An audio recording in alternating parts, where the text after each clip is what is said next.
Seriously? An old woman? No way. I'm gonna look for someone younger, so let's call off the engagement. My fiancé Daniel, who was only a year older than me, called me an old woman. That alone was a shock. But to break off our engagement too? Daniel had a certain charisma that drew people to him, always surrounded by someone. He was smug in his ways. This wasn't the first or second time he cheated, and I'd forgiven him every time.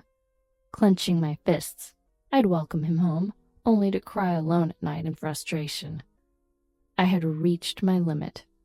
I couldn't forgive Daniel, or maybe I never truly forgave him from my heart.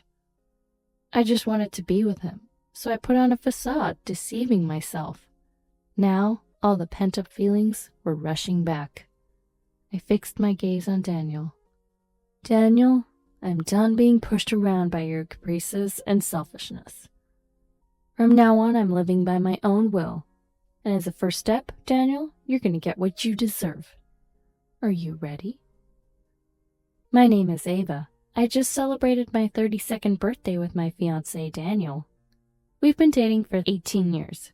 We met in middle school, both of us just kids. Since then, I've always bent to Daniel's will, agreeing to his whims, accepting his requests.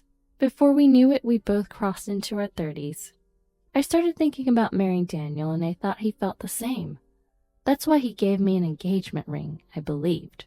But now, how much more can I endure?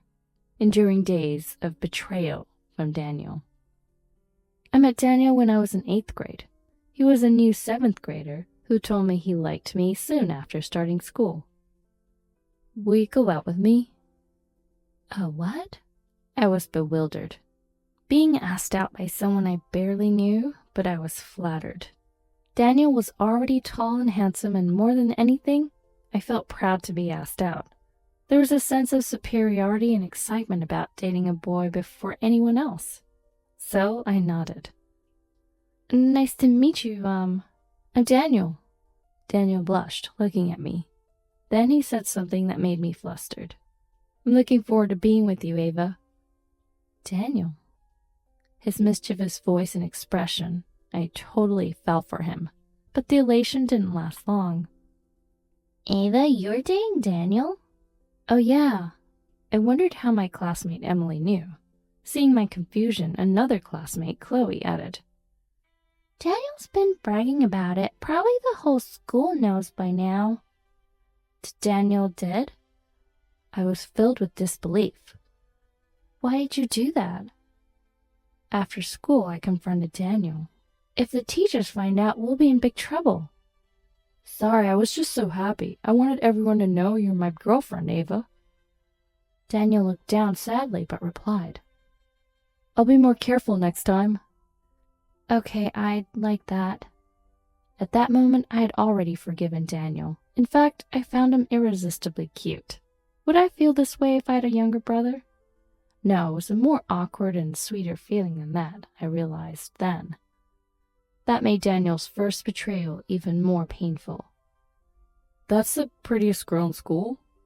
I heard a disdainful voice. It was so unlike anything Daniel would say to me. I didn't recognize it at first. But once I did, there was no mistaking it. It happened during a school break. I was about to visit Daniel's classroom when I overheard the conversation in the hallway. The standards at the school aren't too high, huh? She's just average. But she's got a good figure, right?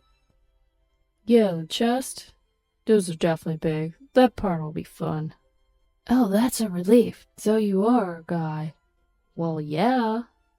A sleazy laugh erupted. There's a group of boys gathered around Daniel. They seemed to be having a great time talking about my looks. I leaned against the wall, unable to move from the spot. My legs were shaking. Ava, are you okay? Yeah, I guess. My classmates came over, concerned. Daniel, still oblivious, continued to joke around with the other boys. That's just awful. But it's important to fit in with the group, I replied, my voice trembling with tears. Ava. Maybe he's just embarrassed by the teasing. That's why he said that. My words trailed off. Tears started to flow. Accompanied by my classmates, I went back to my classroom crying. Daniel continued to darken my heart. If he heard about a popular girl at another school, he'd quickly go and flirt with her. Some of these girls seemed serious about dating Daniel. "Ava, you have to go!" Pressured by Emily and others, I headed to where Daniel was on a date with his new fling. Seeing me, Daniel turned pale. Ava. "Who's this?" The girl, Grace, was prettier than me. Left alone, Daniel might have switched to her. I suppressed the urge to run and answered. "I'm Daniel's girlfriend." Ava. Daniel cried out my name as if in agony. Grace glared at Daniel with a stern look. Wait a minute. "You lied to me? Hello." No, it's not like that. Daniel watched his fling leave with a pained expression and voice. Left alone, he turned to me, looking terrified. Ava, listen. "What's your intention?" My voice was cold. In response, Daniel opened and closed his mouth frantically, like a fish out of water. Finally, he seemed to find an excuse. She was persistent, you know. When I confronted him, Daniel always replied like this. I just went on one date with her, Ava. You're the one for me. Right. I nodded. It wasn't that I was convinced. I just knew that no matter what I said, Daniel wouldn't apologize. And more than anything, I didn't want to keep nagging about his cheating and end up being disliked by him. My relationship with Daniel, which started with a sense of superiority, had become dominated by him. Even regarding our future paths, Daniel pushed me to choose a high school that suited his academic level and convenience. We should go to the same high school, right? Yeah, but my teacher said I could go to a better private school. Are you going to abandon me? With tears in his eyes, Daniel looked at me.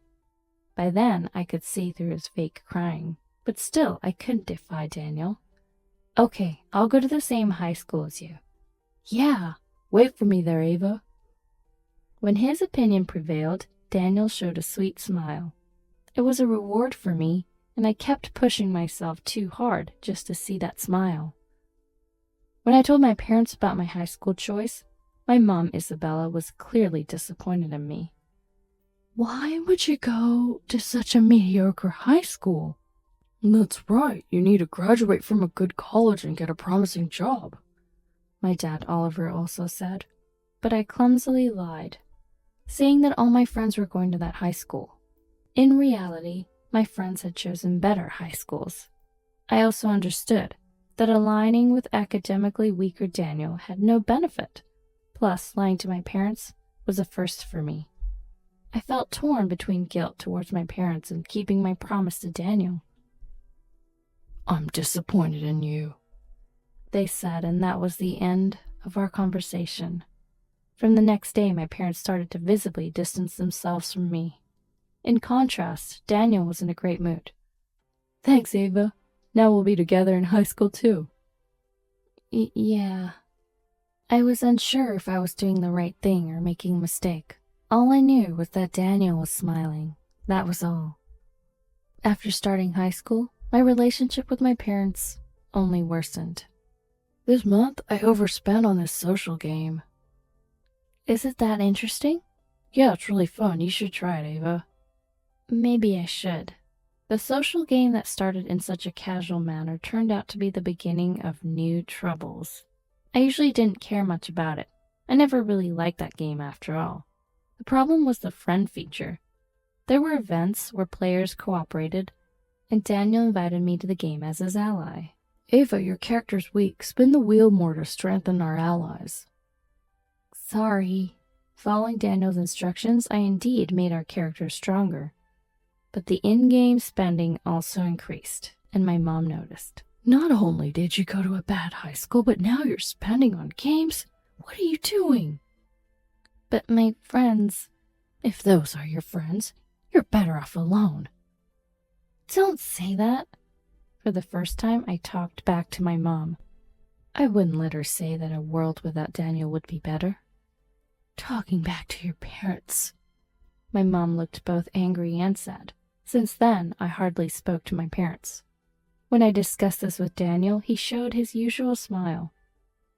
That's fine, it's your life after all. Is it though? I wondered why Daniel of all people would say that. Was I really living my own life? Or was I just being manipulated into a life convenient for him? By the time I realized this, it was too late. Right after high school graduation, I chose to work. My parents had completely given up on me. I couldn't even think about going to college, especially since Daniel's attitude suggested he wouldn't allow it. You wouldn't betray me, would you, Ava? No. As always, I just agreed. Daniel had dropped out of high school. There's no point in going to school once you've graduated. He said so, but the real reason was a conflict with a teacher. With a dropout as his highest education, Daniel couldn't find a company to hire him. He could only get part-time jobs, and he often caused trouble there too. That boss is so arrogant, it's annoying. Did you quit your job again? I asked, feeling somewhat fed up. By then, Daniel and I had started living together. Once my parents found out I was dating Daniel, they finally kicked me out. Daniel, too, had a weak relationship with his family and moved into my apartment with nothing but himself. It's the start of a fun life together, he said. Sure is. Daniel seemed genuinely happy, but I just forced a smile. I couldn't help but think it was just going to be more trouble. People around me kept saying I should break up with Daniel. He's just a parasite at this point. Well, he does work at least, he wants to. But I saw him skipping work to go to the casino just the other day. Who told you that? My response was cool. My friends gradually distanced themselves from me. Deep down, I knew they were right. Daniel isn't someone who cares about my happiness, but I believed I couldn't be happy without him. I truly thought so. And then it happened soon after. Turns out an old woman's too much. I'm going to look for someone younger, so let's call off the engagement, haha. Daniel said this as he pulled the engagement ring off my finger. Daniel? I was out of my mind. His smile wasn't sweet anymore. It was a condescending, unpleasant laugh. Ava, you're 32, right? Not exactly young. I'm only a year older than you. My rebuttal felt hollow. Daniel never cared about his own age. He simply wanted to switch to younger, cuter girls. And Daniel had already been cheating with several of them. Daniel was good-looking and knew how to charm. Seducing girls was easy for him. The reason these affairs didn't last was probably because his selfish nature became apparent, or because he was financially unreliable. I'm a witness to that. Above all, I'm the representative of his victims, having been deceived by Daniel. All right then, bye Ava. Daniel waved his hand. In it, he held the engagement ring he had pulled off my finger. I wondered who he intended to give that ring to next. That's what I thought, and that's when I decided. Daniel, I won't let you have your way anymore. Goodbye, Daniel. Oh, you're pretty understanding. That's what I always liked about you, Ava. Is that so? It seemed my time being liked by Daniel was already in the past. Perhaps he never really liked me at all. Now that you understand, get out. What? Oh, did you forget? I'm the one renting this apartment. Oh, right. He smirked as if realizing I was kicking him out. He still didn't get it, I thought. Before I knew it, I was smiling too. Your clothes, too? What? The clothes you're wearing. I bought them all. Oh, keep your underwear. Give me everything else. I'll sell them to a thrift store. You want me to leave in just my underwear? Daniel exclaimed. I should have at least one outfit I bought myself. Nope, I have the proof. Proof? All the clothing store receipts. I kept them all. And for groceries, utilities, everything. What's that about? His voice became increasingly pitiful. I mean, keeping a toothbrush is pointless, right? And there are 2 sets of dishes, so one set is... I'll throw them out. Then at least give them to me. You can only take what you bought yourself, Daniel. Daniel looked out the window with a look of despair. Is it snowing outside? Yes. I nodded calmly. Daniel pleaded with a trembling voice. At least let me keep my jacket. Fine, you can wear the undershirt, but not the jacket. It's a designer brand and worth a good price. I smiled emptily. The jacket I bought for Daniel. He insisted on having it, and I gave in. It was just a year ago. The black long coat suited him so well. At that time, I felt proud. You're a devil. I'm fine with being a devil. After all, I'm just an old woman. I waved my hand at the door and closed it, thinking I should change the locks soon. I had taken back the spare key from Daniel, but he might have another one. You'll regret treating me like this. I'll never see you again. I heard Daniel's parting words. I crouched down, holding my head. I felt anxious. I had broken up with him in a rush, but could I really come to dislike Daniel?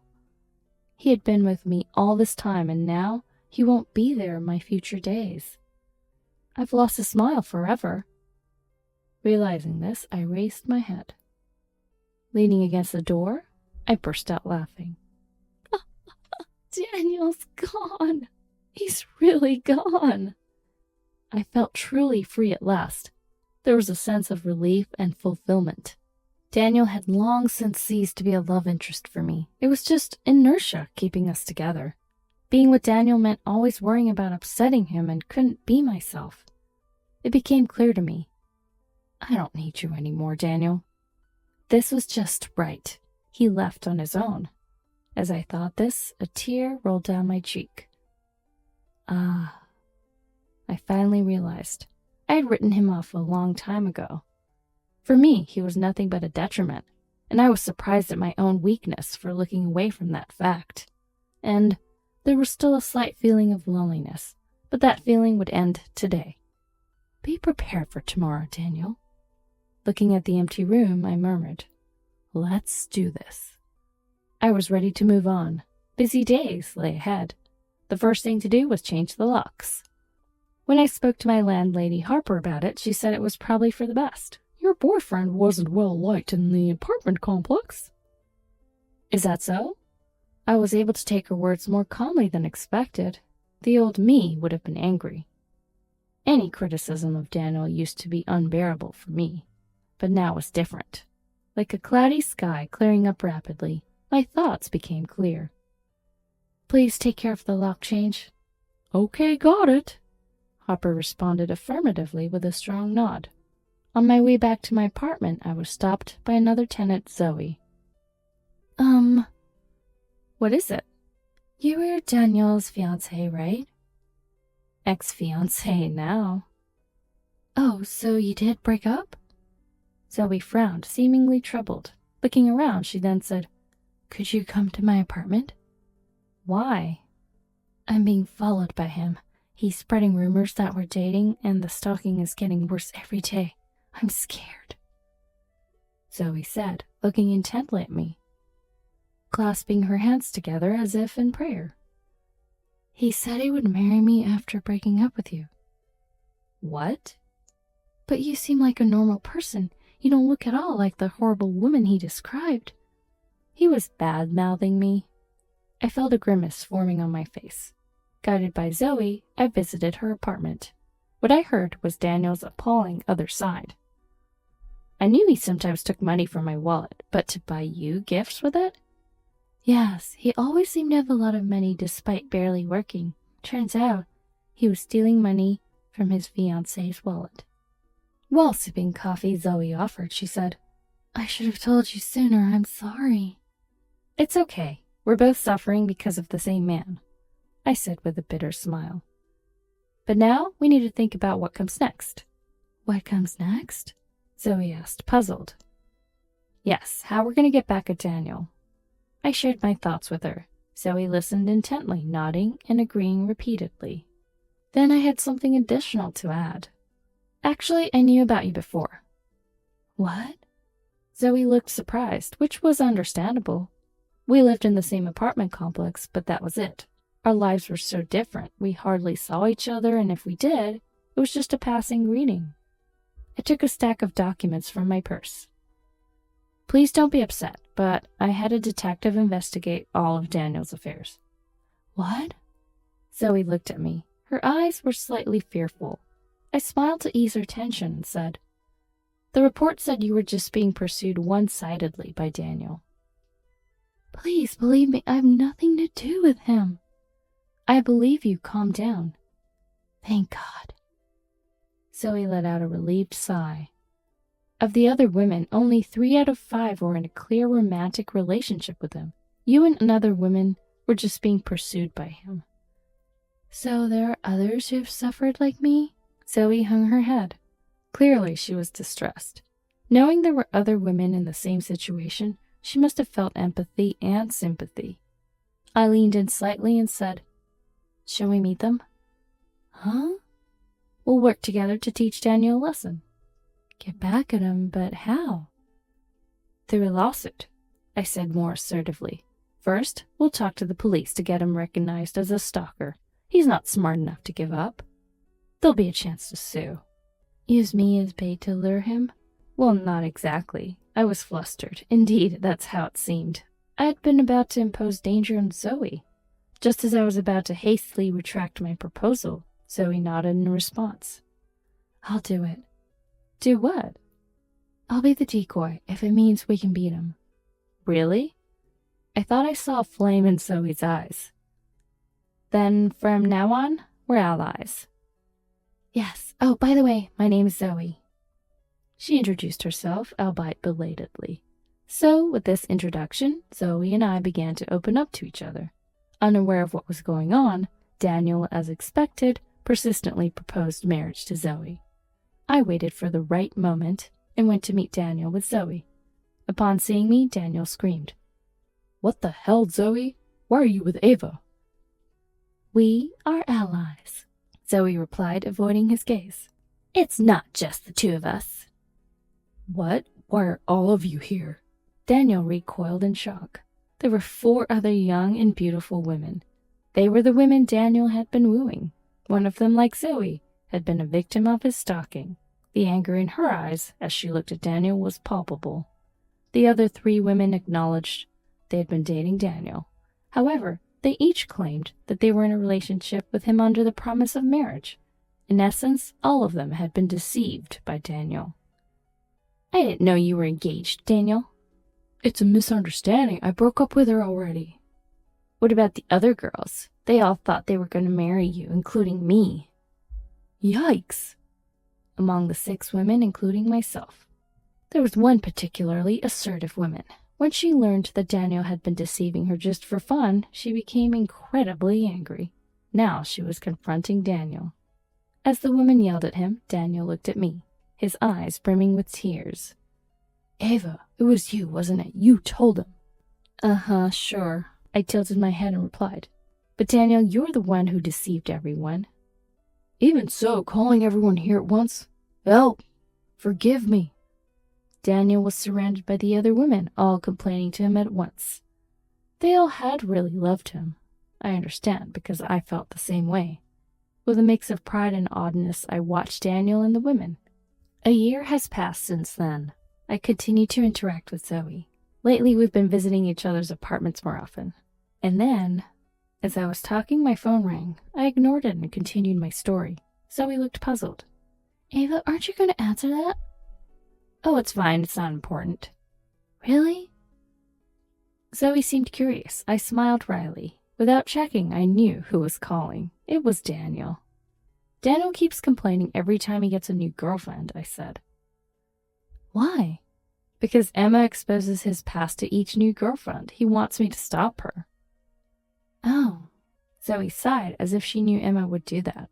Emma was the first woman to confront Daniel that day. "I don't think there's much I can do. Emma isn't the type to listen," I said. "Probably not."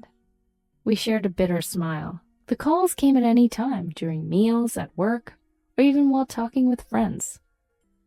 Enough already. At one point, I couldn't stand it anymore and answered Daniel's call. Daniel sounded desperate. "Just stop it, please. Get Emma to stop." "You brought it upon yourself," I replied, thinking about tonight. Tonight, we're having hot pot at Zoe's house. My friends and Zoe's friends were coming together to enjoy a pot on a winter night. I was looking forward to that, so I wasn't really listening to Daniel's words seriously. I was just saying what I thought. You made 6 women, including me, unhappy. You have to bear that. I'm not with anyone now. Zoe treats me like a stalker, and every time I get a new girlfriend, she leaves because of Emma. I can't help you with that. Emma's grudge was deep. Stopping her seemed pointless. Is that all? Is that all? What a cold response. Don't you feel a bit sorry for me? No, I'm a devilish old woman, remember? I said and ended the call. Then I muttered quietly. I'm still bothered by being called an old woman. Surprised by this realization, I shook my head, trying to shift my mood. That's when I saw him. Ah, Ava, it's been a while. A man was running towards me with a smile. At first, I didn't recognize him, but his smile brought back memories that helped me remember. Jackson? I came nearby because my mom said so. I never thought I'd see you. The cheerful man was Jackson, my childhood friend. After that, Daniel still kept contacting me. His persistence surprised and annoyed me, but I continued to ignore him. I changed my phone number once, but he even showed up at my apartment. Getting rid of Daniel was a hassle, so I just kept the same number and continued to ignore him. Should I talk to him sternly? No, I've decided not to involve myself with him anymore.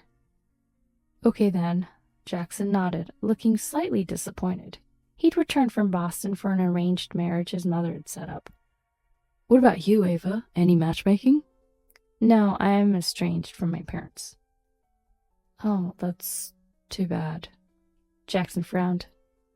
Your ex-boyfriend ruined your life. I was naive. I dreamt about him and depended on him. Now I understand. My life revolved around Daniel. I was always concerned about his mood, happy or sad at his words. I'm fine now. I can walk alone. If that's the case, then that's good. Jackson looked unconvinced. To persuade him, I took out something. What's that?